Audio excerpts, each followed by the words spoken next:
Pew pew. Pew pew pew pew. Boom boom boom boom. Pew, Boom pew, shaka pew, laka pew, laka pew. boom shaka laka laka. We're blowing the mic out there anyway. That did turn it down a little bit. Mm-hmm. I bet everybody will be happy about that though. Yep. You always got people saying we're not loud enough, so Yeah. So maybe now this will help. Well, there was something wrong with that mic when I was trying to talk with old Schnozzy Brett Broussard via Skype because we were going to try to go live on Facebook. Mm-hmm. Let me see if I can just turn that. That is way peeking out. Okay. Try that right there. The whole thing went staticky and he couldn't hear me. And then there was somebody else in that weight loss group that basically said the same thing. Couldn't hear me because it was staticky. So I switched out the mics and it was all better. So what's going on, everybody? Can you hear us? Can you feel us? Can you even see us? Can you even see us? Hello? Everybody's saying hi to everybody else except for us. That's a bad thing. That's a bad thing.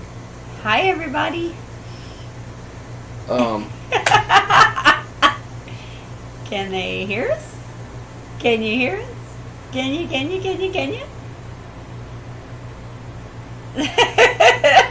Okay, good. Y'all scaring me right there.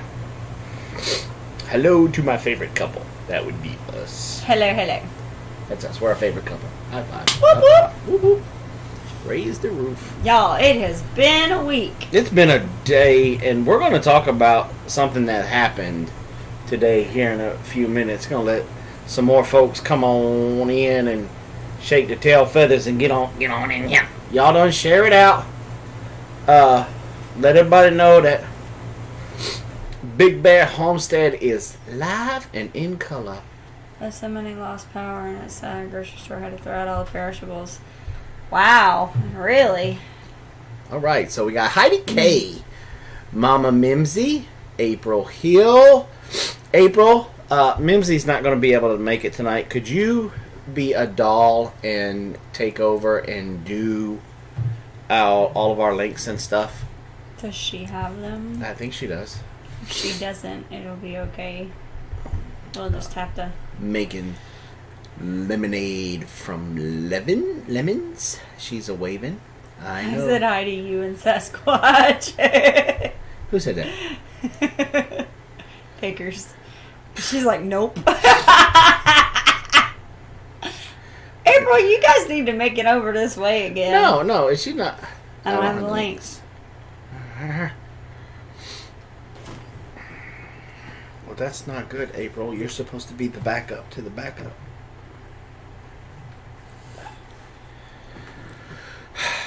Such a slacker, April. Slacker. So, what a week. Hey, we got 2 videos out for y'all this week. 2. I hope you enjoyed them. We were going to have 3, but things went sideways here Friday. But I think we're pretty much setting ourselves up to be able to have 3 this week.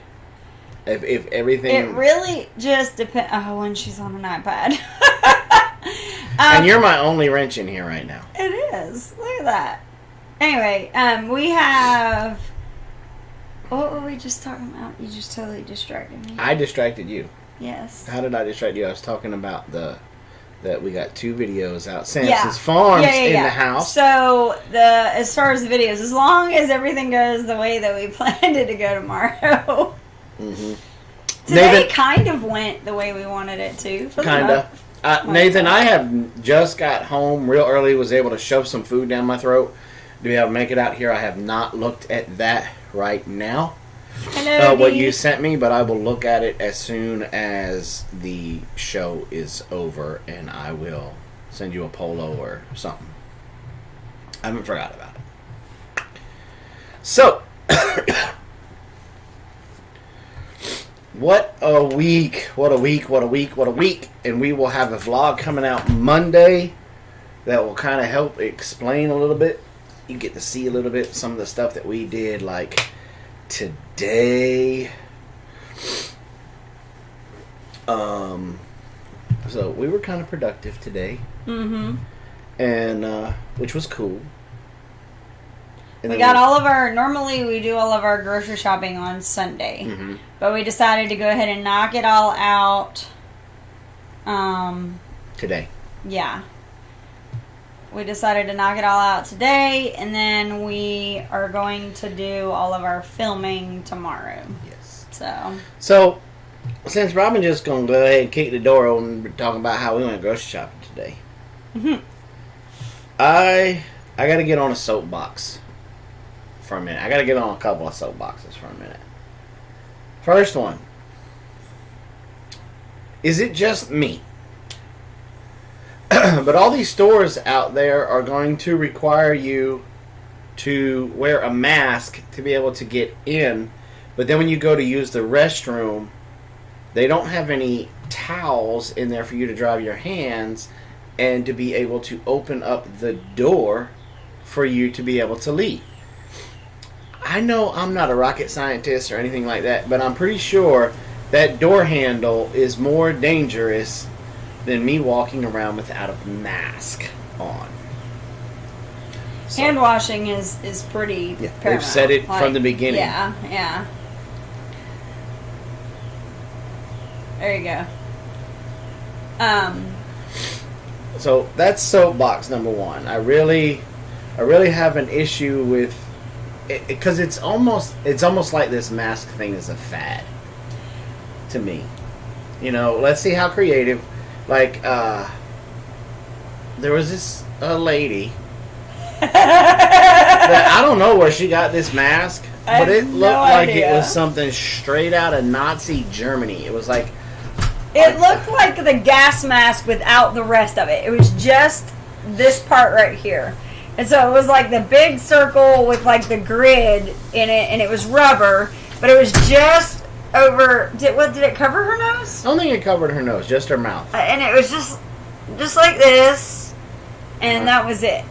And how's the bear? Hey, Teresa, what's up? It's funny how, that's like, some good tea. in Walmarts or even in Aldi, like in Aldi today, there was this teenage girl that once she got in the door, she took her mask down and she started playing with her hair and flipping her hair around, trying to take different selfies like, haha, I'm in Aldi without a mask on, blah, blah, blah. And then putting her hands all in her face. Yeah. And it was, I don't know, I have a very hard time wrapping my brain around that. I don't wear a mask. That's my own personal choice. But I don't get up on anybody either. No. We stay 6 feet away from people, at least. At least. Like when we're waiting in line, we make sure that there's almost 2 buggies between us. Like we just use common sense. Like we don't go sneezing on people. We don't let people sneeze on us. We don't. I mean. But that's not really the soapbox that I'm on. It leads to to my soapbox. Now I'm gonna try to keep my emotions in check here because this one, those of you that are in that polo, I'm gonna call crap on this right now. Y'all just bear with him. Call crap on what? You're gonna get emotional. No, I'm not. I got emotional in the Marco group, and that little Marco group kind of maybe helped me a little bit. Whoop, whoop. Hey D, what's up? And the other D. I love my D's. D's. I'm sorry. I love you. There you go. Come on. Don't be inappropriate. We were at Walmart. We checked out, and of course, because I refused to wear a mask, I was getting ugly looks from the managers, and cashiers, and blah blah blah. But I don't care. 6 feet is more effective than masks. But we were walking out, and there was this huge tobacco going out the exit door. It was like everybody was backed up. Mm-hmm. And so it looked like maybe they were checking, you know how like when they're checking receipts? Checking receipts. And that's what we were expecting when we turned the corner. We were expecting, because I had my receipt out, like, okay, they're scanning receipts.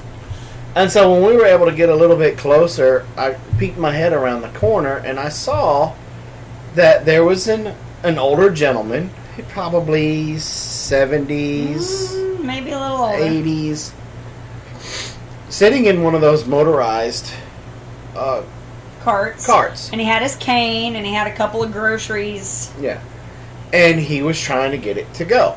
I also saw a young black gentleman sitting there. He had to be in his early 20s. Yeah.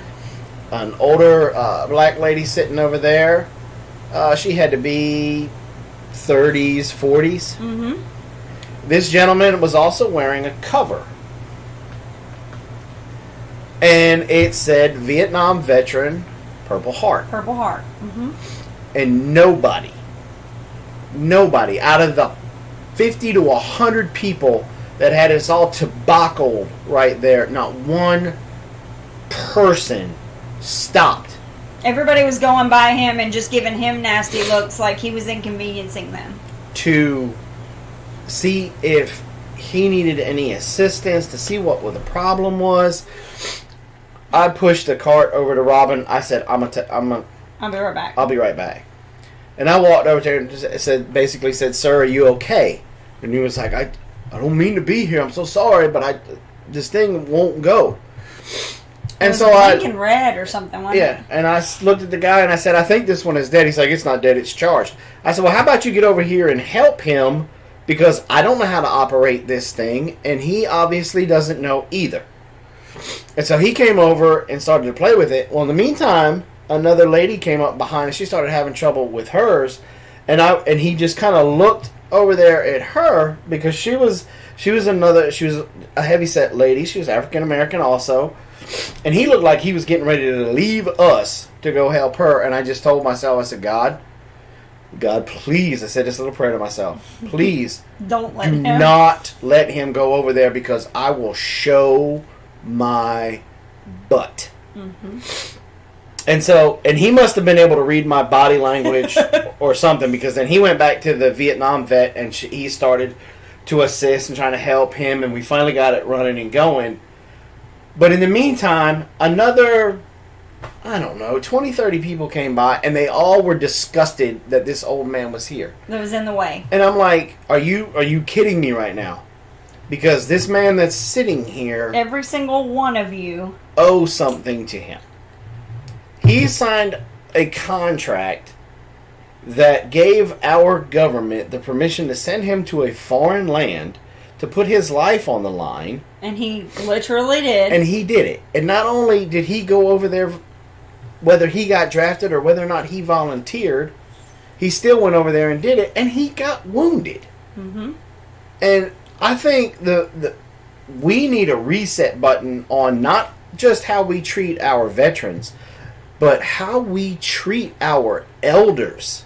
Yeah, this was a double whammy, because not only is this an elder, but it's a veteran. Yeah. And one of the highest, awards of a veteran. It was sickening. And that really, it upsetted me to the core. And of course, I was just running my mouth the whole way out, all the way to the car. And I was getting madder and madder, and I was getting more and more aggravated. Like, I was probably this close. I was this close to standing up on top of the Prius and just screaming at everybody. But when we got up to the car, this is so funny. We got up to the car. This older guy was there, and he looked over at me, because I guess they just pulled him. He looked over at me and he's like, "Excuse me, sir. Thank you for your service. Thank you for what you did for this country." And I was just like, I literally looked at him and I said, "God told you to say that."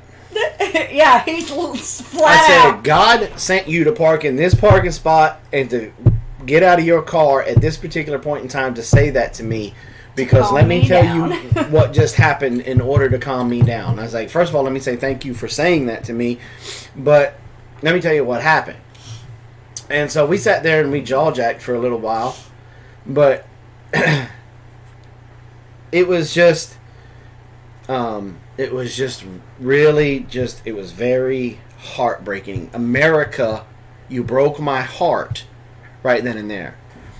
I don't care if you're white, black, red, yellow, purple, green, or a naked gardener. I don't care. America, you broke my heart right then and there. And I know none of y'all were there in that line in the Walmart doing that, but America broke my heart right then and there. Yeah. And so, if you guys, we have to take care of our elders. We wouldn't be here without them.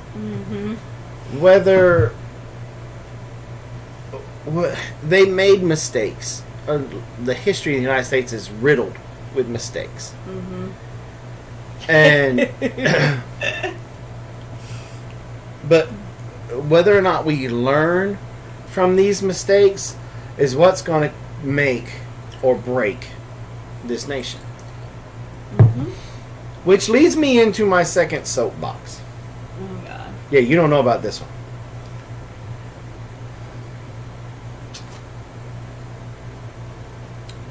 We're homesteaders. Okay? Everybody in here is in here because you're either a homesteader, a gardener, or you inspire to be one. Whether it's because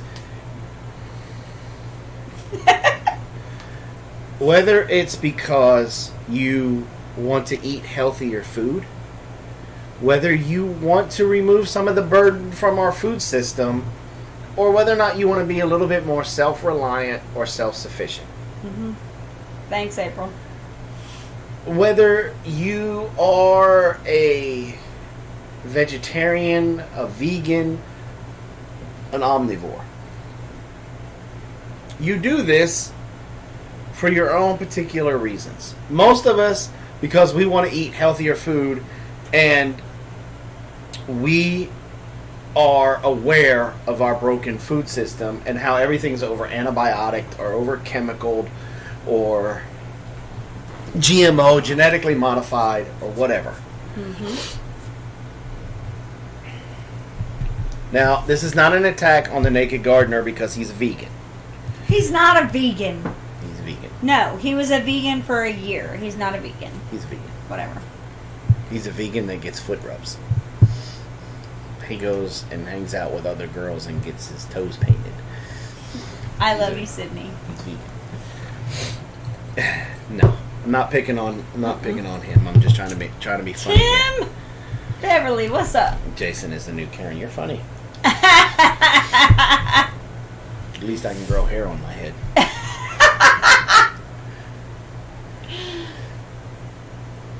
I was watching the news. He's a vegan that eats hamburgers and hot dogs.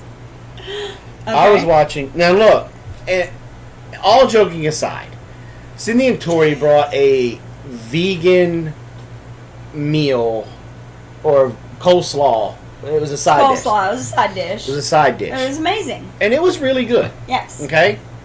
I'm not, what I'm getting ready to fuss about, I'm not dogging on vegans or vegetarians. I was watching the news. I'm not even paying attention to him. I was watching the news this week, and they did a long story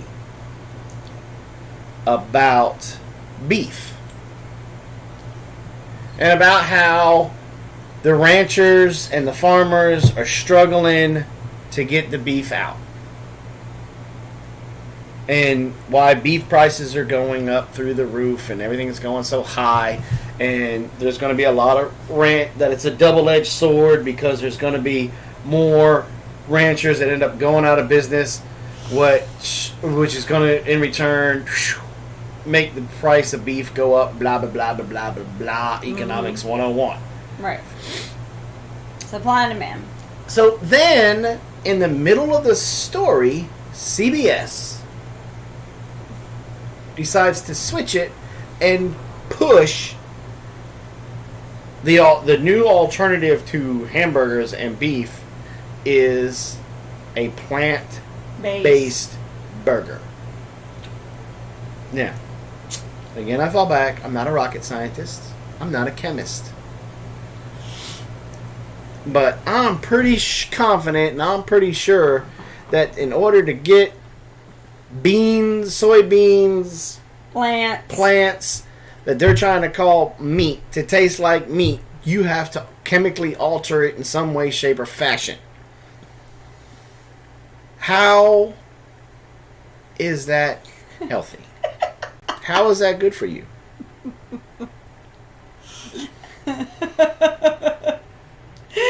Jason is rubbing feet at the next HOA meet. He's charging $10 after his Catch a Predator talk.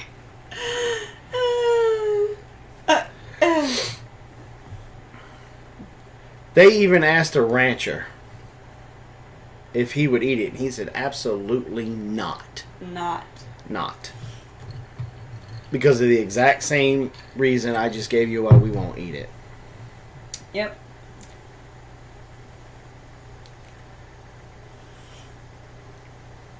And I don't... Don't get me started. I don't understand why there's this big push to make cows public enemy number one. No, so what I have heard is the rationale. Of course, you have the vegans that believe that there's cruelty to animals and the feedlots and all that stuff. But which is true. Right. But what I am hearing is that it seems like they are trying to offer this as an alternative for people who would normally consume meat so that they don't have to rely as heavily about the CAFOs.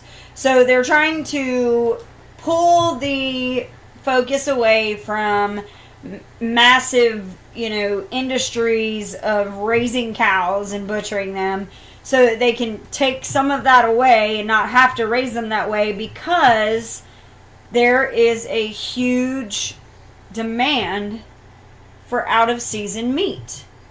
It's the same thing with chicken. We have chicken, people try to do tofu and things like that, mm-hmm. and it's to get away from not wanting to have the burden of the commercial farming aspect. And growing plants it's not as big of a deal as raising cows. And look, I can see how people say eat in season and how that works with vegetables. But one of the main reasons why it was eat in season with meat was, one, beef, pork, all of that had a higher calorie count, so that way it would help you stay warm. It was considered a heavier meat, right. Unlike chicken, right. which was more for spring and summer, which had a lower calorie count, which was easier for you to burn off. You're supposed to get heavier in the wintertime and lose the weight because you're eating lighter the salads and the fruits and the vegetables and the chicken in the spring and summertime. Mm-hmm. But we have advanced since the caveman times when J.J.L. Ford used to run around and trying to ooga booga the meat and everything. Right. We're able to heat our homes, whether it's through a wood-burning stove or being on the grid, right, and stuff like that. So we don't necessarily have to rely on that higher calorie count in the wintertime.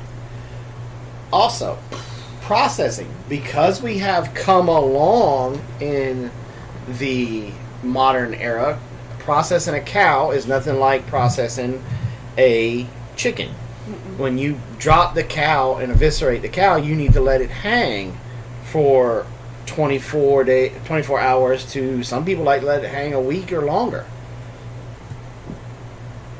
to age the meat. Well, and they also don't bleed them out and get all the blood out and all that stuff. Yeah. So, yeah. And that back in the day, or even for us here, if we're going to home process, that's what we have to do. We have to make sure that we have a week or two of good cold weather,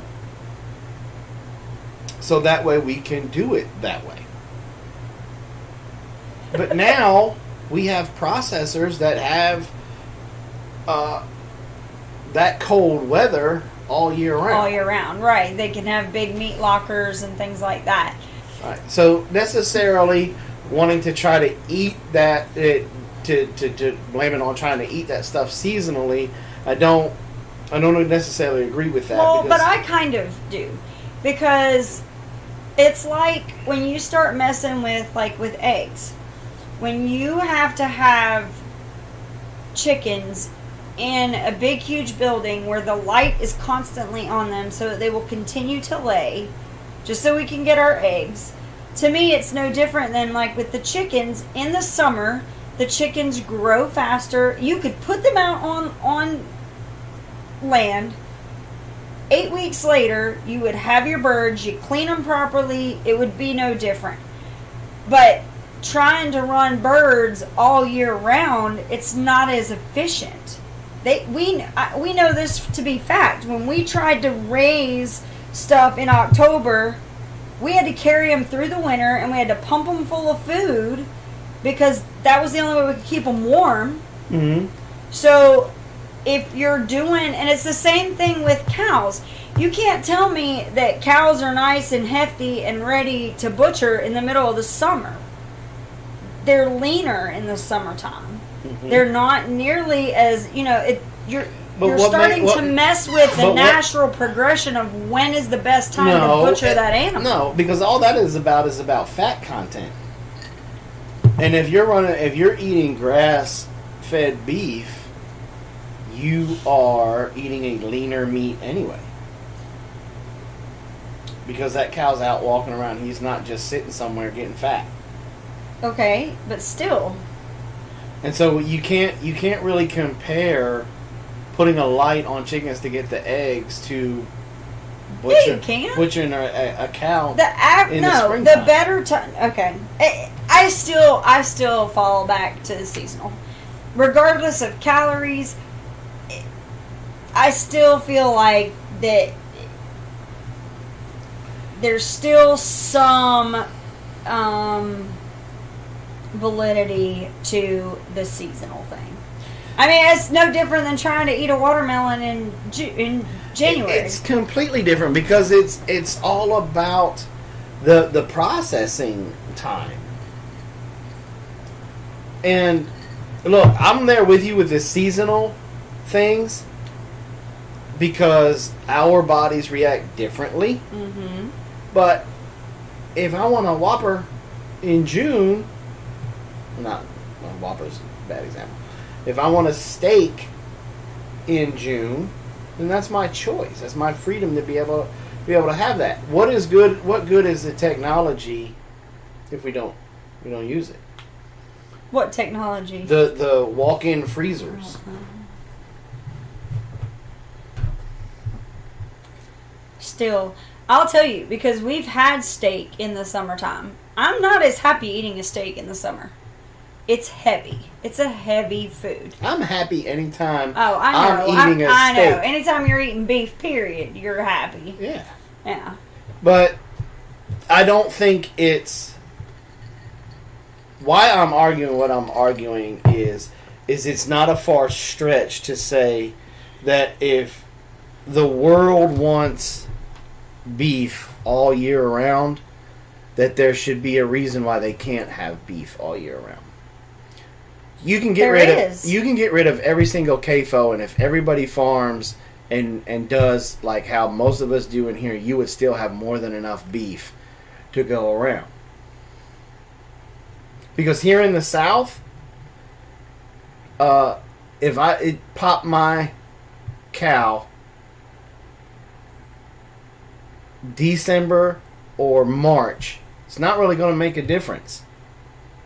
Because we've got greenery all year around. They're just different grasses. Mm-hmm. I'm still more than likely going to have some type of a processor or figure out some way to let this meat age and bleed out. Mm-hmm. So if I don't have a good, strong 2-week cold, Mm-hmm. then I have to take it somewhere. Right. And really, down here, we don't get 2 weeks of really cold. I mean, we ran into that this past winter when we were trying to put down all of those pigs. We just trying to find 2 days. I'm keeping my promise to you. I am not reaching over there and timing out that woman for all the mean things that she said.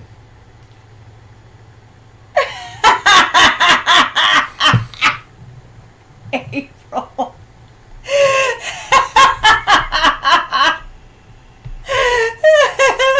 Traitor me, Mom.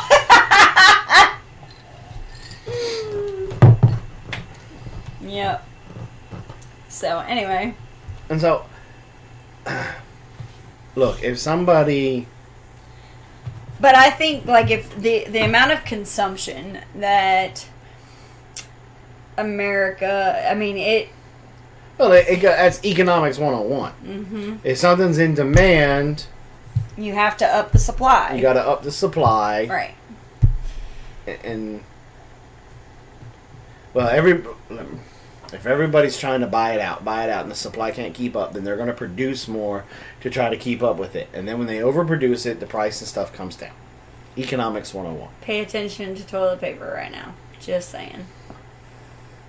Sherman finally caught up with the demand, and now there's too much of it. Right. And the thing is it's not the ranches, and it's not that there's not enough cows. There's not enough people to work the processing plants to process them. Very true. It's a dirty job.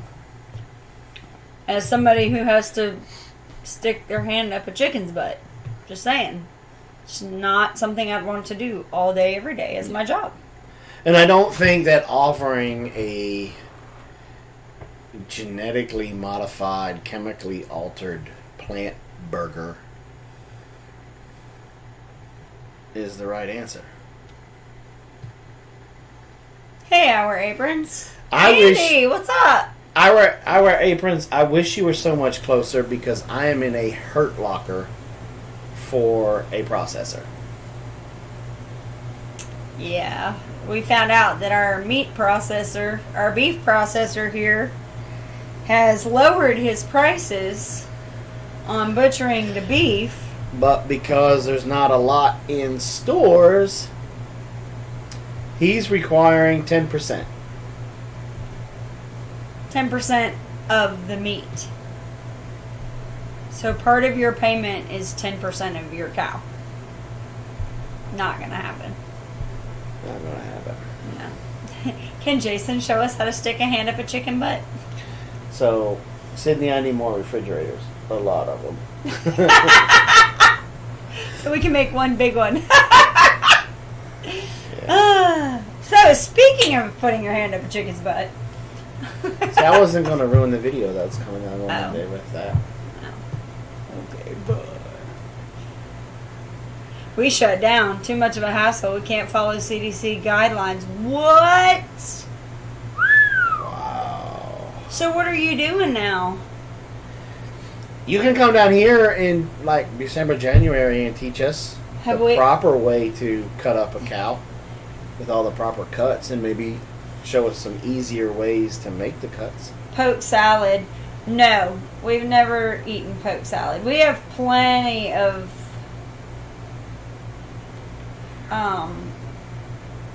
pokeweed here. But what? We have plenty of I'm trying to pokeweed behave. here. I haven't heard Jason's version of the turducken in a while. Bringing up old stuff. Not allowed to talk about that anymore, Brett. Hey, nothing wrong with that. She said housewife. Poke and kale is nasty. I'll tell you what. Cows We like found kale. a new thing with kale. One, we can probably build you a walk-in freezer. kale, the kids liked it. We would take it and the kale chips. Yeah, we would take the kale. We would take the kale and douse it in olive oil, and then we took some of the cayenne pepper that the Broussards sent us, and we would put a little bit of salt, just a teeny bit of garlic salt, and toss it all together, and then we put it on the dehydrator sheets, and it doesn't take long. It's only like 2 hours, maybe 2 to 3 hours, and then they're ready to go, and they love them. They're really good. Yeah, we can't keep them. We can't keep them, and it's crazy because so I planted that kale almost a year ago. You know what else? What? Jesus loves collard greens. Jesus does love collard greens. Mama grows, Mama grows, well, Mama grows. So we grew. I started that kale from seed, probably September, October-ish last year, and I was going to pull it up, and then we did all the kale chips, and because what happened is that I took a bite of it thinking that because of the heat it would have made it bitter. So I took a bite of it and I was like, oh, it's not bitter. So then we did the kale chips, and then I was like, well, we're going to have to do some more. So I was going to go out there. Well, in the meantime, we had the cows in the front yard. And wait, what? You missed Dee's birthday? You missed Dee's birthday? Are you serious? I didn't know. I thought I had it on my calendar. Serious right now? Oh.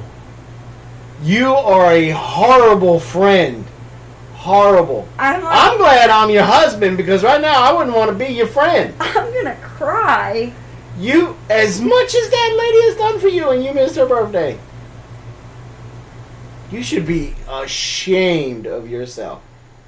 Tis, tis, tis. How could you miss her birthday? I don't even have it on here. August the 5th. Mark it down now so you don't miss next year. It's okay. I missed Mama shares. If it wasn't for you telling me this morning, I would have forgotten. I knew it was coming, but I didn't know it was this early. Robin and Tori are the worst friends to have to remember birthdays. That's not nice. It repeats every year. Oh my God, I am so horrible. Sorry, Dee. Happy birthday. It's a little late. Well, see, Dee, if you would have been on Marco Polo, you would have got a helium birthday song. And I didn't get anything from... You would have thought that Facebook would have notified, unless she doesn't tell Facebook her birthday. Yeah. That's a possibility, too. That's she didn't tell Facebook. You would have thought I would have gotten that. But anyway. That's how I remember my mom's birthday. Thank you, Facebook. No, I have that on the Google Calendar, so I will never forget your birthday after today. Just saying. But what were we talking about? Before we found out you were an awful friend? Yeah. The kale. Oh, so then the cows ate it all down. So I thought for sure that it was going to die off.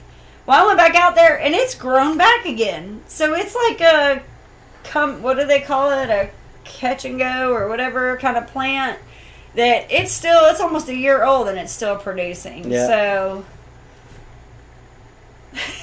I'm terrible at remembering birthdays. Seems like everyone I know has one every year. He's terrible at telling stories too. I'm doing good to remember my own birthday, so don't be hurt when I miss yours. Cut and come, that's it. There you go. Well, happy birthday, Dee. Sherry. And Sherry's birthday was today, so happy birthday to two of my favorite ladies. Cut and come along. There you go. So yeah, so those so kale must be one of those, and it has not gotten bitter all summer. So we've been very fortunate for that. We've had a pretty mild summer this year. Mm-hmm. Yeah, we really have. Praise Jesus. Yes, we have not. We hit 100 a couple days, and that was just the heat index. That wasn't the actual temperature. Yeah. So yeah. So it's been pretty mild. We have a lot of things growing now. Finally. See, look, he's trying to be funny. Happy born day. Uh-huh. Really, if you want to be funny, it's happy escape from the womb day. Sherry said not everyone gets sung to by Minnie and Mickey Mouse. You just have an overwhelming need to know everything that ain't your business.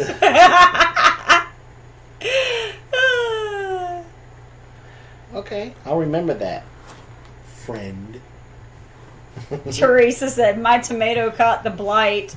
And my pepper said, hell, I'm out of here. Not happening. Yeah, we've been... Weird thing is, Robin called me on my birthday. I did? You call her every day. No, I did call her. That's right. Oh, my God. I am... That was Jesus telling you, hey, I want to call your friend on her birthday. Hey. I'm like the worst person ever right now. Hey, no. You want to know the worst person ever? What? This guy. Let me tell you a story before we met. Uh-huh. It was my dad's birthday. Uh-huh. Called my dad up. Asked him if we could go hang out. We went and hung out the entire day. I didn't even know it was his birthday. You're your dad? Yep. That's pretty bad. Yep. And so we come walking back to the house, and Mom's like, what did you guys do on your birthday, Jay? Just hung out with my son. It was a great day. And I'm like, happy birthday, Dad. Happy birthday, Dad. That is the horrible person. Yeah, I'll make it up to you, D. So I'm horrible. Had no idea. But I do now. Just saying. I got it now. August 5th. First just time. Like, wait a minute. What is today's date? Okay. August 8th. In 2 days, we have to call my parents. Why? Their anniversary. It's like the 9th or the 10th. See, so D even knows. Like, I called them on their anniversary. And I wished, or I texted her and told her happy anniversary. I just didn't have the date in my phone. You said the 10th? This is the 9th or the 10th. I can't remember. It's the... I think it's the 9th. Yes, it's the 9th.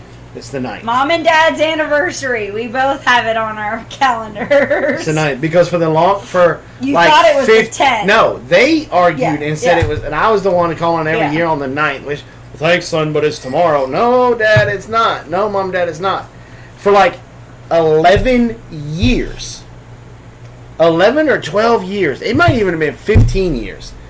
My parents both were celebrating their anniversary on the wrong day. It wasn't until they moved to Pennsylvania or North Carolina that they come across their license. And they were like, huh, the kid's been right all this year. We've been celebrating on the wrong day. Mm-hmm. Too many people rely on their phones. Look, it's not even just on my phone. It's attached to my Google Calendar. So, August 20th, is that a special day? Is that your anniversary? See, I have a now 1-year-old. What? Chris remembers our anniversary every year. I'm the one who forgets it. Oh, 14 years old. Yeah. Little Anthony turned 14. Yeah. I want Jason to dance for me puppet on YouTube after Carolyn Jessa shaved his legs. Who said that? Sandy. Such a goober. Oh, that's cool. Josh said, I'm weird. I like to give my mom flowers on my birthday as a thank you for life and not killing me yet. You should do that on your birthday. Send your mom flowers. No, because she'll think I've done something. She will actually think I've done something. She'll be like, do I have to come bail you out of jail?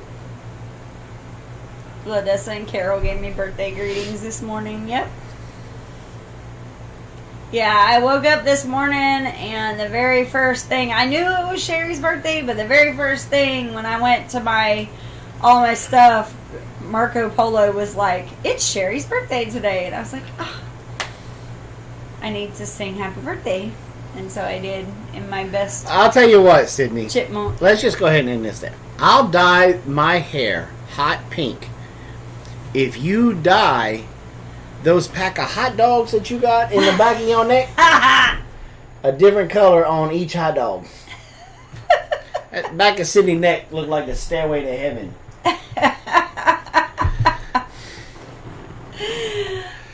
I'm starting a YouTube rumor about Jason and others challenge.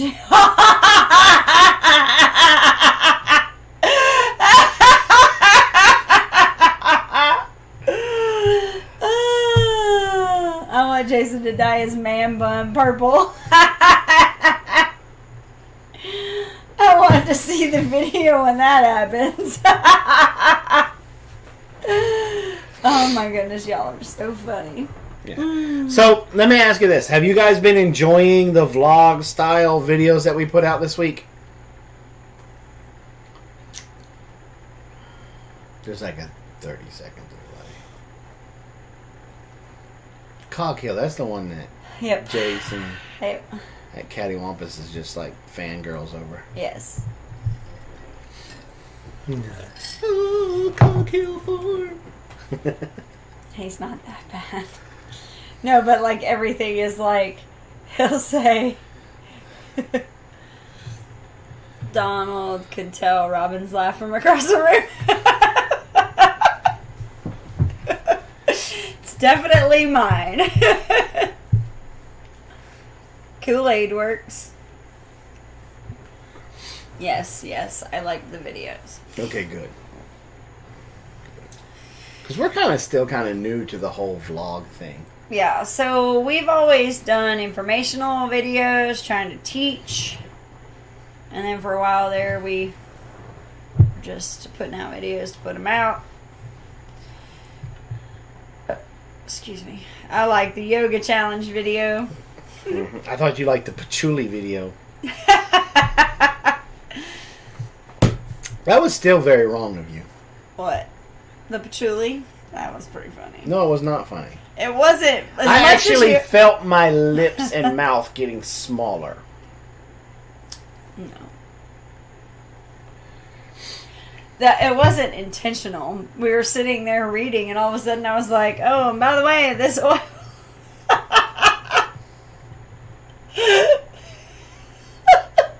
And you're like, your whole lips. They're catching sock olays, like a feeding frenzy down at the boathouse. I don't know what that is. I'm assuming they're types of fish. Yeah. Hello, Amy. What's up? Amy, for real. Come on down. I've been enjoying the videos. Good. Good. We're trying to Broaden our horizons. grow with the times. It's all on you, Jason. You were warned. What? I don't know.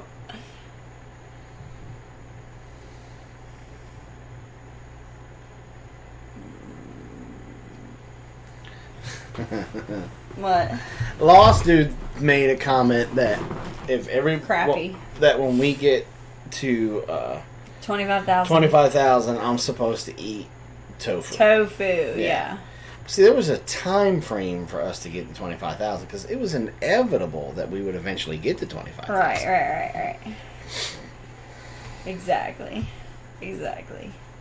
So tonight, for dinner, we had chicken fajitas. Now, normally, chicken fajitas, not a big deal. Did you get rid of the hornets? Yes. Yes, they're completely gone. So, I'll say this though, Lost Dude. Oh, I told you not to taste the patchouli. We get to 25,000 by the end of next week. That's crap. Shh. You never said anything about a time frame. Yes, I did. Not this next Saturday, but 2 Saturdays from now. If we get 25,000 by then, I'll eat your tofu. That's weak. Because, it did put Andy in the hospital multiple times. So, I'm just saying. We hit 22. Yep. So we're at 22,009 the last I looked.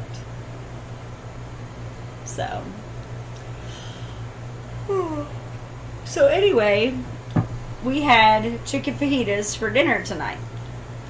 And normally, chicken fajitas, not a big deal here. But tonight was a big deal because, oh, that's so weak. Come on, big fella, you gotta take a risk. Moving the goalpost. I'll tell you what, Amy, I'll do it if you can get Mark to do it with me. So, we processed some chickens last weekend. And all day Sunday, we had the pressure canner going all day long. And we canned like 18 quarts of chicken. You know what? One of the things I'll be honest with you. I'm gonna confess. Oh, I knew this was coming. I'm gonna confess. I'm gonna repent. After canning that entire day.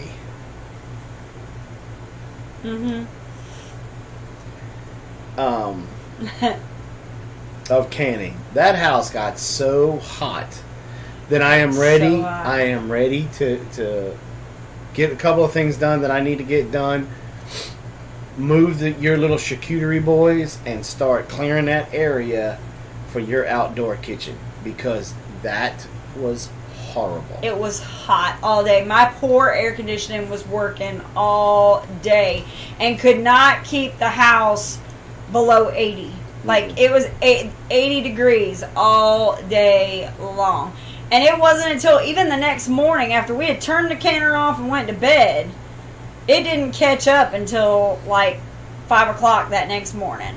So I don't even want to see what the electric bill's going to be like. But anyway, but we canned 18 quarts. And the thing is, when you're canning meat, with chicken, it's 90 minutes. You have to can it for 90 minutes. Yeah. So that was a big deal for us to get all of that. And we could only do 7 jars at a time. Yeah, and we want to give a huge shout out to Anna. At Mimsy's Garden. Mimsy's Garden. Uh-huh. Anna over at Mimsy's Garden and Chris from Single Dad Homestead, because this is the first time we can meat. Yeah, we've never canned it. We've seen people do videos on it and things like that, but we've never done it ourselves. And we have eaten canned meat before because when we went up to go hang out with Chris, he fed us some. Yeah, so that really got us thinking and talking about it. And because canning meat is kind of scary. And it's not appetizing looking at all. Yeah. I mean, I'm not going to lie to you. Yeah. It don't look like... It looked like you got a bulimic teenage girl in the house. Just saying. But it's extremely tasty. Well, I'll tell you, I'll go even one better. These chickens were almost a year old. Wow, and they were meat birds. They were broilers. But because of how we've raised them, they were okay. And we processed these birds. We canned the meat thinking that the longer they sit, the longer they cook, that the more tender they'll be. They won't be as dry because because they're old. The meat is old, and so you weren't supposed to tell that part. No, I'm going to tell that part. We don't hide stuff. No, we're completely transparent. So those birds, and I'll go even one further on you. When we were butchering them, and Dee will tell you, we had a couple. I meant canned meat that we had lost, dude. Of course, I've had tuna and salmon. Yes, but I mean. Well, technically, those aren't meat. Those are fish. So, just saying. But you've had potted meat before. Which is beanie weenie, so, I mean, yeah. But all that stuff is processed. But we even had a couple whose breastbones had started to kind of become an issue because they were still getting mounted by the roosters. So, it was definitely way past time. I know how those girls felt. I bet. You've had your ribs broken before. But so anyway, we butchered these chickens. We were pretty sure that the meat was going to be tough, so we were like, you know what, we're just going to kill 2 birds with 1 stone. And we would can them so we would learn. Oh, that you laugh at. But our little inside joke, you're like stone face. So we decided we would can this meat. And then if it just didn't turn out right, no harm, no foul, we learned on it. It wasn't like we were ruining, tender 8-week-old chicken meat. So we did that. Oh, I thought you meant you had been.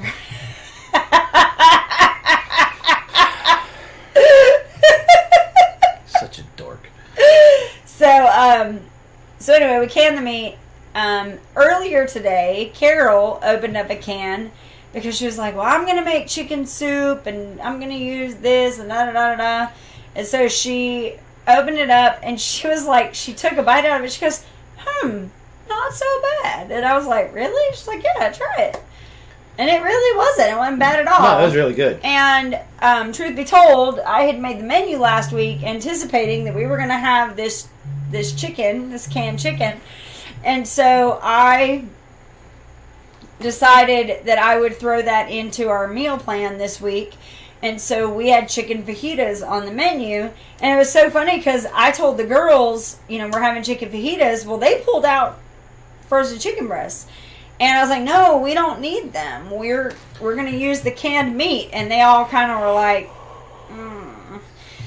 So we opened up the can. I thought we were saving that for the apocalypse. When we're really hungry and it'll taste really good. So we opened up the can. I saved the broth off to the side because we're going to use that tomorrow. And I went ahead and started putting the peppers and onions together. We used some of TJ Miller's taco seasoning that he sent us. Mixed it all together, cooked it up real good, put the chicken in there, and it was actually really good. So, you could turn your lip up at canned meat, but I'm going to tell you. Go to Mimsy's Garden. She's got a very good video on canning the chicken. So, if I can remember to come back tomorrow after this live stream is over and put it up in one of the end cards, I will. So Terry wanted to know, did you just do the chicken? Now see, this is funny. You can now tell that Brett is using voice text. Why? Because he can't spell apocalypse. So now, what were you eating for the alpaca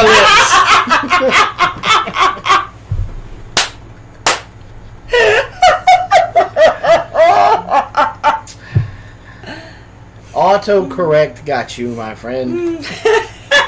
Alpaca lips. Oh, I have to tell Carol's story too before we leave. Don't let me forget that one. Yeah, that was funny. So we did the chicken fajitas. They turned out really well. We're gonna be stuck in the kitchen tomorrow. That's gonna be fun. Thought you were going to give them away. What? Oh, the seasonings? I didn't think we were supposed to give those away. I completely meant to spell it that way for that reaction. I didn't know I was supposed to give them away, TJ. I'm sorry. We've totally been using them. Oh, wait, maybe it meant for TJ or for two family. I was like, wait a minute. Oh, okay. I was like, I didn't know I was supposed to give them away. This is really good stuff, y'all. Good job, Rob. Whew. So, anyway. No, for me. It's not always about you. So, yeah, right? So, while we're picking on Robin, let me tell you something about my bride. And another member of the Homestead community who's in the chat right now.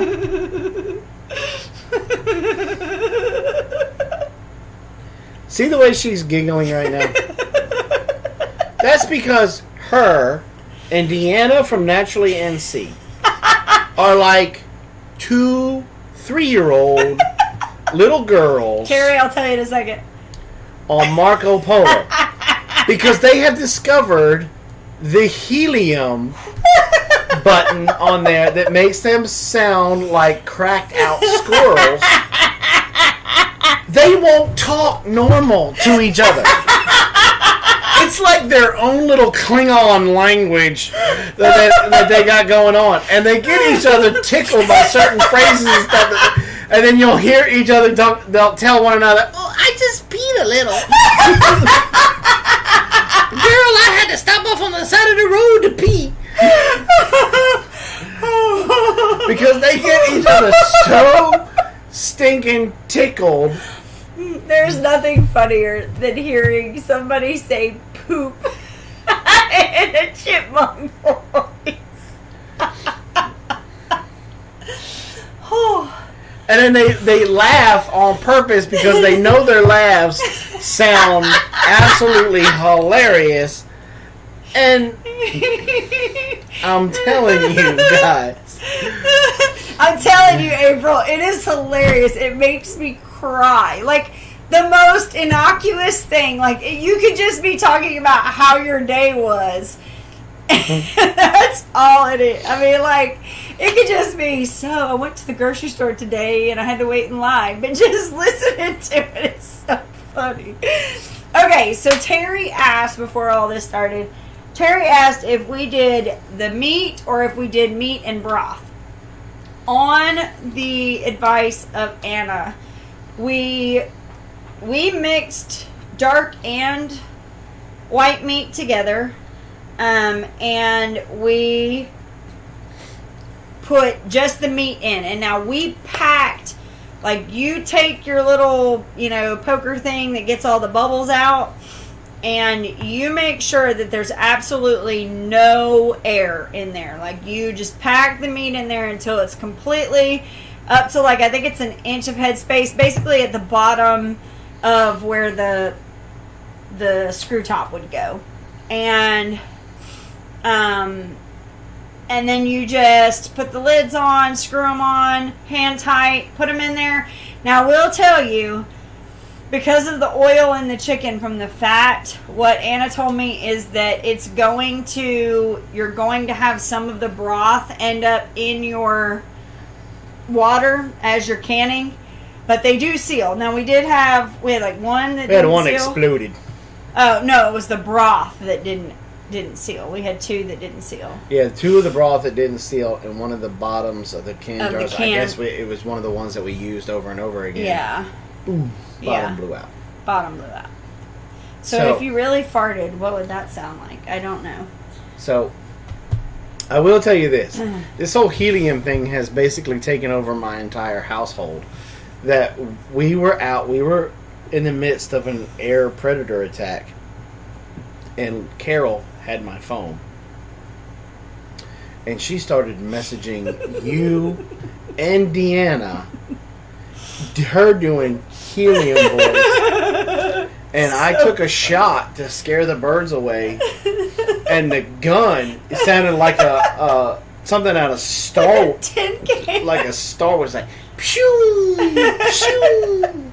So that's funny. What a gun sounds like. Ain't no telling what a fart sounds like. And I'm vacuum sealing dried beans. Yeah, you can do that too. But I'll tell you, there have been days that Robin has come home and she has been aggravated. I literally was pew pew. Yeah, Robin was aggravated because of traffic or whatnot or something going on with her job. And about that time, here, and it would be Deanna and her cracked out squirrel voice. Yeah, Chris has dubbed us the cracked out squirrels. I mean, Robin has literally been standing in the middle of our living room like this.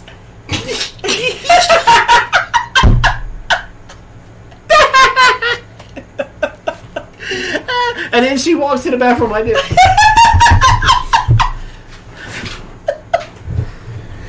Thanks, honey. Won't tell everybody about the time that you're running through the house going, it's not a fart, it's not a fart. I got that from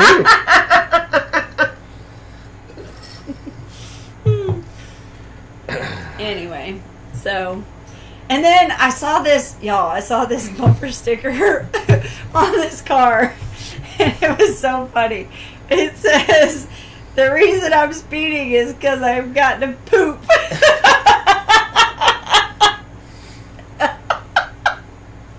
Can you imagine being a cop rolling up on that bumper sticker?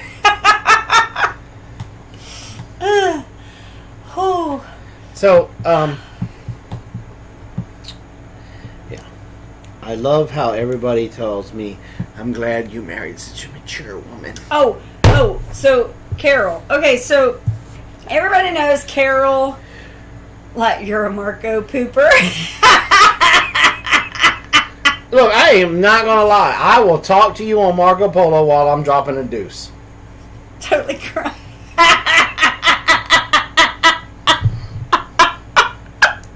She said, I'm totally crying diarrhea if I get pulled over. Pooping through a screen door. That would probably get a pretty good reaction. Yeah. Why does every one of our live streams always, at some point in this live stream, go back through the years? Every live stream has a conversation about poop in it. But I'm supposed to be the immature one. Okay, so Carol, I gotta tell my Carol story. So this week, we're sitting at the house, we're talking, and Carol's telling me about this show that she loves. I think it was about the show, Supernatural. And so she started talking about, like, they were doing something with the cars, and she was like, it was just really cool because they had different cars that represented the different horses of the apocalypse, and she was, or the alpacalypse. And so she was like, yeah, it was really cool. She said they had a red Corvette, and that was supposed to be war. And then they had this black Plymouth that was for death. And I was like, wait, what did you just say? And she was like, there's a red Corvette. And I was like, yeah. And then what did you say? And of course, by then, she's figured out that she said something that she should. She's like, what? And I was like, did you say, what did you say? And she's like, a black Plymouth. And I'm like, no. Have you not ever heard us say Plymouth before? She's like, oh, yeah, Plymouth. That's what I said. I'm like, no, it's not what you said. So now we call Carol MC Plymouth.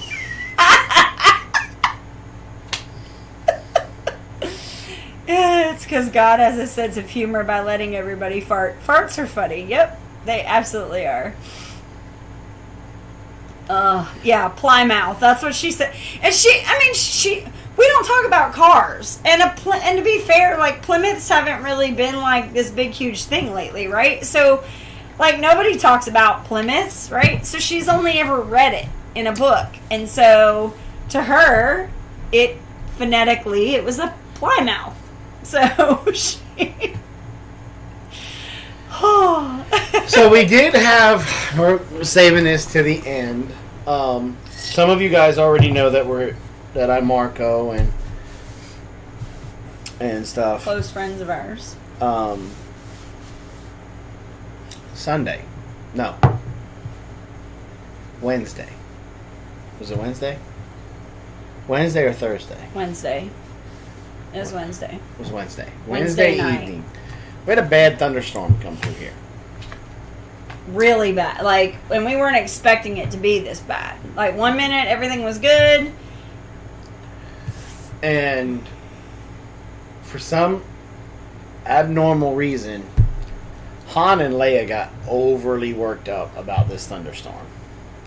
To the point where they busted through the side of First Oink. And they went right through, they pushed They the... lifted the tin and popped the screws out of the tin wall, lifted the tin up, and went out. And went out. Well, of course, we had to round these guys back up.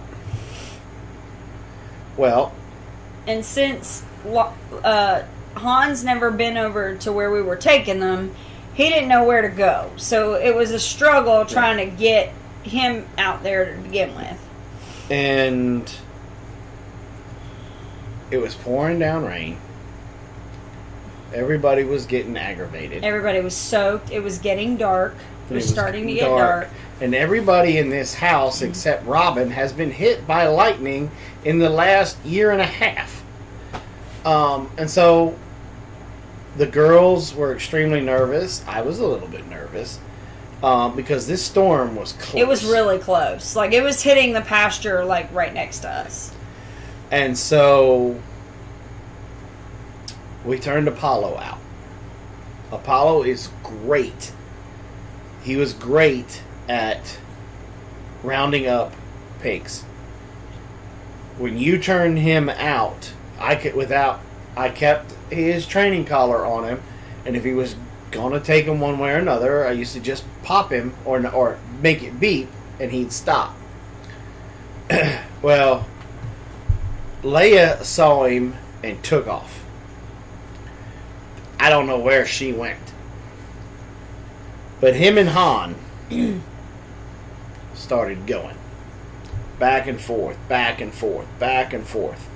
And no matter how hard we try to intervene and push Han or distract him from Apollo and try to get Apollo back, there was something going on between those two animals that they did not like each other. Mm-mm.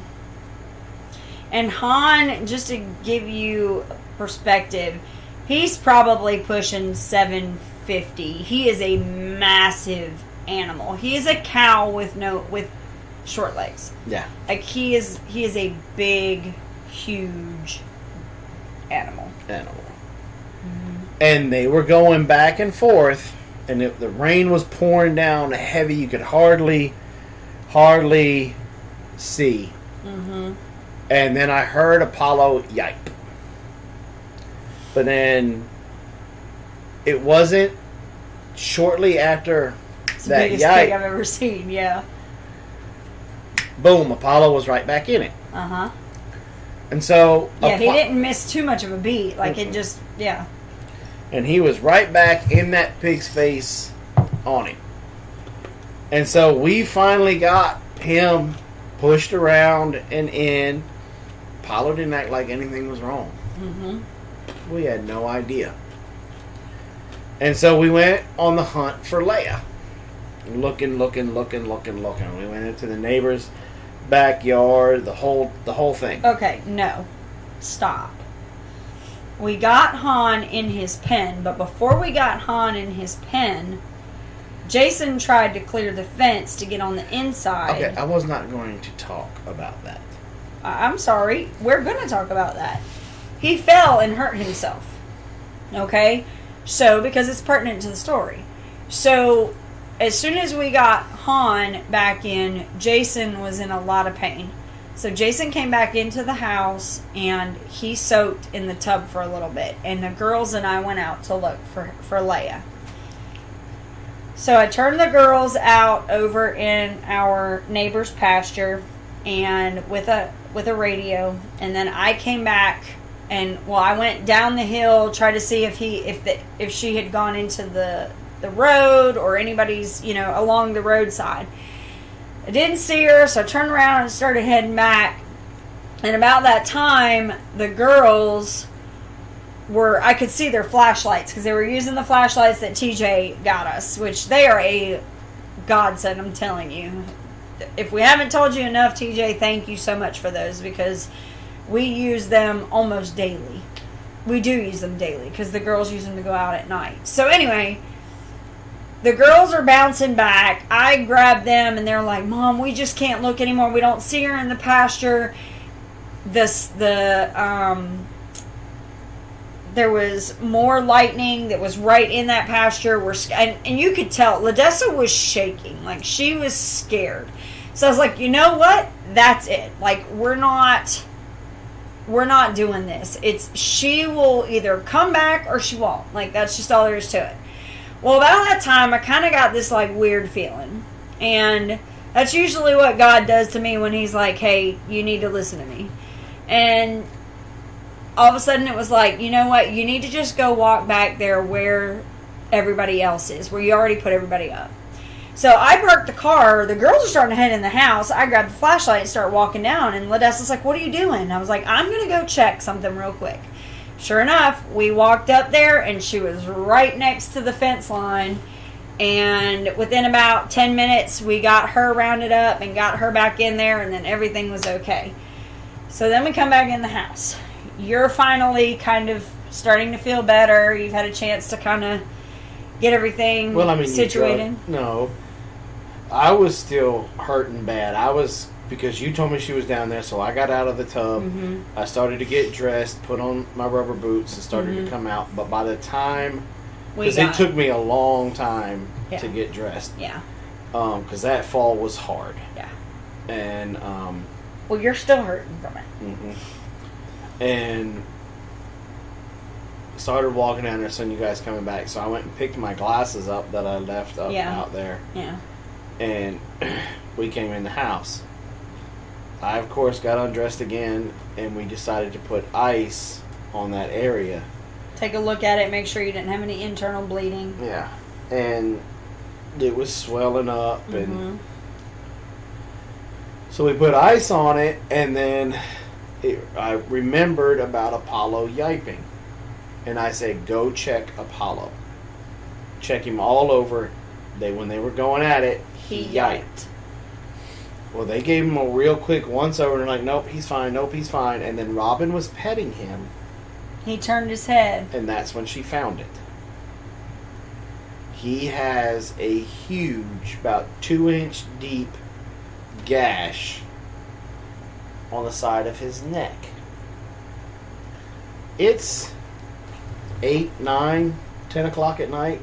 It was 10:30. Yeah. It was late because I remember feeling bad texting who I texted. I was like, oh my God, I'm so sorry, it's late. I got on Marco Polo to a lot of our close friends, and I'm like, do we know anybody that's in the veterinary medicine field that can help us? Right. Nothing. Nobody knew anybody. And then Robin remembered Breakaway Homestead. His wife works in the county with animals. Yeah. Animal control. So we texted. They were awesome. They responded to the text. No, I called her. Yeah, that's right. You called her. Yeah, I called her, and I'm like, I'm real funny. Like, I don't want to call people that late, and I'm like, I am sorry for calling you so late, but I have a minor emergency here.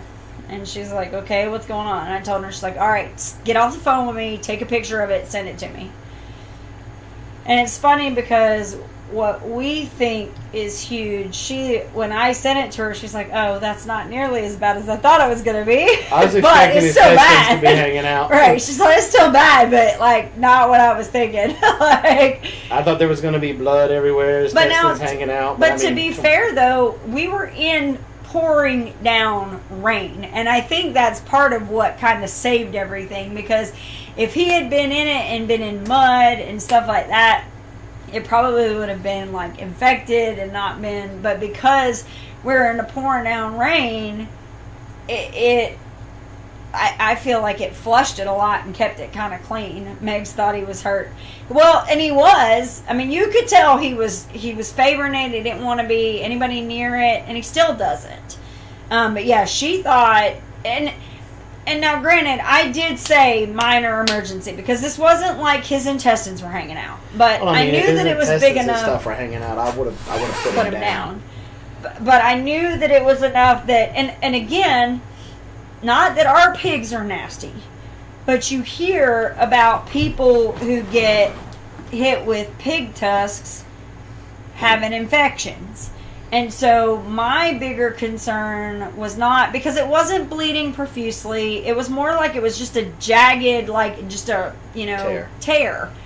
And so the bigger thing I was really concerned about was the chance of infection. And the fact that we didn't really know what to do for it until in the morning. And so Meg told us some things to do, and we followed those directions to the letter. Got up the next morning, and we were there when his vet opened the door. And $18 later, Apollo still has a hole in his neck. But he's got he got a haircut right where it was at. They shaved his hair. Shaved his hair, and we cut the tag away. 14 days of antibiotic. Yeah, which was the most expensive part. His antibiotic was almost $173. Yeah, and he has to take 2 pills a day. Yeah. Yeah. And so Apollo's he's not going to be out herding up any pigs anytime soon. And I'm probably going to start looking at those Kevlar vests for the dog. So that way, anytime he does have to herd one, he's got a little bit more protection. Yeah, because the thing is that he is an asset. Like, he definitely. And so I will not be trading Han now. I will not be trading Han because we are going to process Han, and I'm going to let Apollo have the last laugh and eat some of him. And then because I told Apollo, I said, when it's time, we will process him, and you will get to eat some of him and then poop him. Yes. So TJ said, sounds like I need to make some stuff to send to you to sell to make up for that. Well, so we do have a couple of things that we're going to be doing. One, be looking this week. I'm probably going to have it I'll put it out on Facebook first. We are going to have a pain salve, like what Jason used to use on his hands. That will have CBD oil in it. And it'll be for pain, arthritis, that kind of thing. Yeah. So be looking for that. We have the tins and everything that we're going to pour it all out, get it labeled up, and then we'll put it out there on Facebook so you guys will have the first crack at it before we put it up on the website. You don't realize until you're in a situation like that how valuable a good work dog is. Right, because even before he got hurt, or even after he got hurt, he still wanted to be all up in that, he wanted to be all up in that pig's business to get him put up. Like, he didn't want to quit. Yeah. And even in the situation like today, we let him come outside for a little while today while we were doing what we were doing this morning. And we let the goats outside of their pen to let them just kind of browse and eat a little bit. And he's still, he was monitoring those. Working, yeah, he was still working. He was still monitoring those goats, making sure they didn't get too far away. Yep. And so you guys will get to see, because in the vlog on Monday, we're going to include some pictures of what it looked like when we found it, and then what it looks like now after the vet. Yeah, no, and I agree with that 100%, Lost Dude. I don't think he even knew until we cleaned it out, because that was the thing. Like, when that all happened, we put him back inside because we had gotten Han up and we were still looking for her, so we put him back in the house. And he went to doing his normal stuff. He jumped up on the couch, he jumped down on the floor, he laid down, he did his stuff. He was fine. And then when we were getting ready to go to bed, it just dawned on Jason to check on him. And he was like, hey, check on him real quick. So it was not good. Where is the other dog y'all got as a pup? Still in training. Yes, very much still in training. He would have made that situation worse. Yeah, at this point. Because he is Gizmo is more of a livestock guardian dog. So his instincts would have been to probably do more of go after Apollo than the pig. Yeah. And but if we would have had another Roddy, it would have been done over in a minute. It would have been a different story, especially if they got used to working together and they were trained together. Yeah. And But now Gizmo is really good about sounding off when something's not right. Yeah. You know, everybody will say that LGDs will just bark if a butterfly farts, but he does have a specific...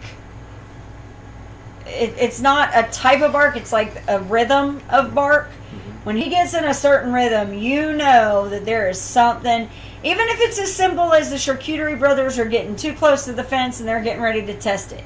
He will start sounding off. The other day, we had hawks sitting up in the hayloft trying to figure out a way to get down into the turkey pen. He sounded off like crazy, and as soon as you look at him, he's like a pointer. Mm-hmm. He will point exactly what he sees. He lifts up, that tail arches up, and his nose goes up in the air, and you know he's looking at something. Mm-hmm. And so he's really good about aerial predators, and when our animals are out, he does the same thing. Yeah, that's my dog. She loses her crap when she hurls a squirrel fart in the woods. Yeah, he does do that. He will bark. And the other thing that he doesn't like is if one of the girls goes up at night to the trash can. If they're taking stuff up to the trash can, he barks the whole time they're gone. And then when they come back, you can tell because he'll start to like lower his bark. It's not as much. And then when they get back to the house, then he stops. It's funny. It's really funny. Yeah, I've got one more section of fence to fix before we let him off his run. And then he should be pretty much good to go. We also need to get him fixed. I don't know if I want to get him fixed. I want him to keep that because how it broke Apollo. Now, if you wanted to do that, we should have done it when he was a lot younger. He ain't been a little over a year old. Still don't want to break his spirit. That broke Apollo's spirit. And I think that's why Apollo is as mellow and gentle as he is. So what's wrong with that? Nothing but something. Nothing because they're big dogs and you do want them to have a mellow streak.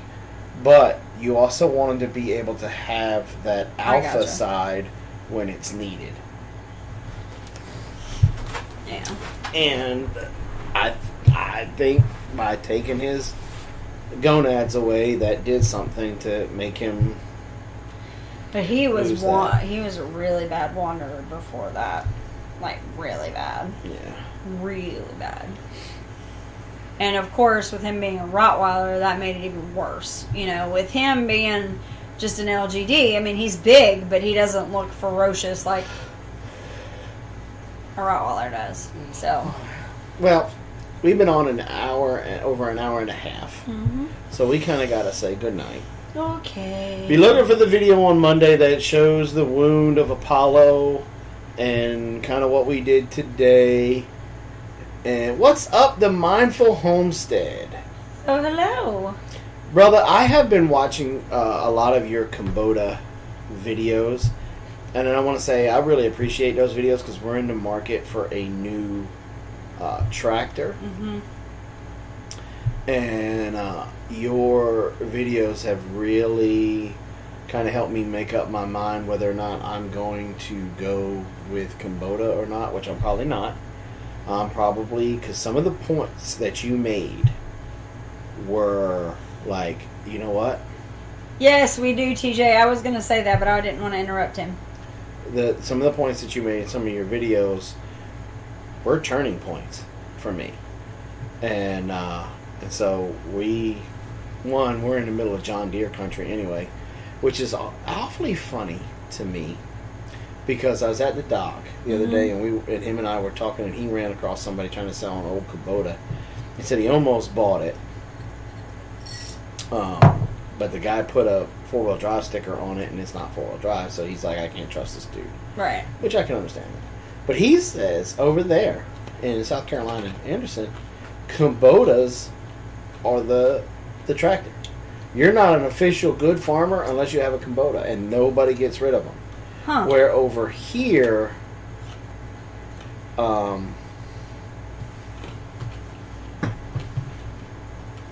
in Deere country, it's that way with John Deere's. Kubota lives just about in my backyard. Who said that? That's Jefferson. That's April. That's not far from here. See, we come from, like, in Augusta. There's a factory in Augusta. Yeah. And a matter of fact, the place that we were looking at, they told us that the one that we, like, if we were to order one, that's where it would come from. Like, it would come from Augusta. Yeah. So, we have a Mahindra. Yeah. They have Mahindras here, but not nearly as, definitely the two big ones are Kubota and John Deere. And of course, you have to research hard till you settle on what you want. Yeah. And that's what we did. We went and talked to a guy and talked about all the amendments and things that we could get, and so that's still. And now we'll probably talk to a Kubota dealer, but your video is going to be in the back of my mind every time I'm looking at them with the different, like the one thing with the electrical attachment thing, and how it's right there in the way, and the problems that you were having with the bar there. So it's just one of those things, man. I don't want to, call you out or anything, but I do want to call you out because your videos on that tractors, they were good, informative videos, and I appreciate them. So if you guys are in the market for a tractor, definitely check it out. Or you think you may be one down the road, the Mindful Homestead has really good videos on it. There you go. Everyone makes a great tractor. It's all about the dealer service. Yeah. We have 5 things we love video coming out this week. Oh, cool. Well, you definitely got at least one view here because I'll be watching it. All right, so before we leave, TJ sent some shirts that we got today. Yes. I didn't wear mine because, unfortunately, I don't have the luxury of, for some reason, some of us have to take a bath before the live stream and brush their teeth. I guess she's afraid. I smelled horrible. Not that y'all could smell me, but I could smell me. I guess she's implements, whatever. Afraid of YouTube implementing a smell vision attachment to their live streams without telling anybody. I smelled horrible, y'all. That was really bad. And I wasn't going to be able to sit in this room for the entire stream with me smelling this way. It was and bad. So I didn't have the luxury of taking a bath and brushing my teeth and fixing my hair or changing my shirt, because remember I said we came in and I just shoved food down my throat, and I made a little mess because I was eating things. Chicken fajitas. And so I did not want to put my new t-shirt on. But I put mine on. When I was eating. See, it says USMC, and there's a bulldog. And then the back, this is pretty cool. Can you see it? Nope. What do I have to do? Well, we got to get our lights back out here. But it says, what does it say? Proud Marine. Proud Mom. USMC mom. There you go. Could have put wife on there too. It's all about Blaze. It's all about Blaze. I think Megs is working on something for me. I think she's still working on it for me. A mug or a cup, or I think it's a cup. Let me tell you though, Carol's shirt and Ladessa's shirt. They both love them. Went over like a boss. I think they're both wearing them right now. Yeah. They laughed their little booties off. Yes. And yeah, she loves that boy. Somebody's got to. Yeah, but yeah, Carol loved hers. The drawing, TJ, whatever you use, like it was cute. It's really cute. And Ladessa got hers, and she was thrilled because that's her daily struggle. Like right now, her big struggle daily is her hair, because her hair is so long at this point. And so, I'm sure he'll like his. We're gonna send it in the mail. So, good night, lost dude. All right, so it's 9:40. I guess it's about time for us to call it a night. Yeah, we have to call it a night, because if you guys don't have anything else to do, our friend Crystal, Copper Kettle Farms. Somebody with a link, please, or a wrench, that's right. please She's put that up. supposed to be going on in a minute. She will be going on live at 10 o'clock on her channel. Yes. Now, what can you expect over there at her channel? There's not really an answer to that question. She's going to pull out her Sometimes guitar? she'll pull out her guitar and she'll take requests and she will sing. Sometimes she will bump her gums and just talk. Sometimes a little of both. Sometimes a little of both. Now, I don't know if her husband is going to be with her or not, but he is a turd herder.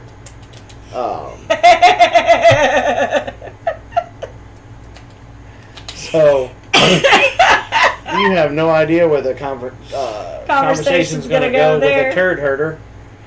So, right in the can. if y'all could, if you don't have anything else to do, I would appreciate it if you could go over and show this Pennsylvania family some love. Tell them Big Bear sent you in the chat. And I think it would thrill them if all of y'all would go over there and hang out with them, and we'd have a lot more people. Because I think she usually averages about 10 to 20 folks in there. If we could get 50 to 70 folks in there, that would be really cool. I think that would blow her mind. And she's good people. And she lives right there on the outskirts of Gettysburg. And well, if a lot of y'all know this, Gettysburg is in a little bit of a turmoil and stuff right now with everything that's going on. And so times are a little helter-skelter up there. And so if we could make her smile just a little bit by having a bunch of people in there, that would be great. I think that would be awesome. Yes. Too, because that's how we harvest the love, baby. Yeah. You're so funny. So y'all go on over there to Copper Kettle Farms. Copper Kettle. He's there too. Copper Kettle. Copper Kettle. Copper Kettle. Copper Kettle. Two Family put the link up there, and we'll kind of see you guys over there because we'll be over there for a little bit. And so we will see you guys next week. So Robin and I want to remind you to plant smiles, grow giggles, and harvest the love, baby. Yeah. Good night, y'all. Recycle, reuse, repurpose, keep things out of the landfill, and be kind to one another. Take care of those elders and those elderly vets. Don't let me catch y'all doing what I saw people doing today, because I will lose my mind. Good night, see y'all next week. God bless.